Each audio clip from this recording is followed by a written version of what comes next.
57 হে মুমিনগণ, তোমরা তাদেরকে বন্ধুরূপে গ্রহণ করো না যারা তোমাদের দিনকে উপহাস ও খেল তামাশারূপে গ্রহণ করেছে, তাদের মধ্য থেকে তোমাদের পূর্বে যাদেরকে কিতাব দেয়া হয়েছে ও কাফিরদেরকে।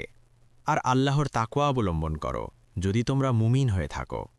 58 আর যখন তোমরা সালাতের দিকে ডাকো, তখন তারা একে উপহাস ও খেল তামাশারূপে গ্রহণ করে।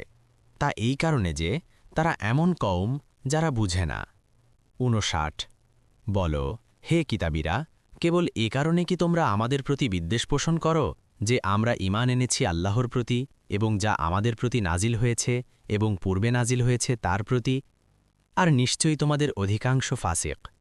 60 বলো, আমি কি তোমাদেরকে আল্লাহর নিকট পরিণতির বিচারে এর চেয়ে মন্দ কিছুর সংবাদ দেব, যাকে আল্লাহ লানত দিয়েছেন এবং যার উপর তিনি ক্রোধান্বিত হয়েছেন, আর যাদের মধ্য থেকে বাদর ও শূকর বানিয়েছেন, আর তারা তাগুতের উপাসনা করেছে?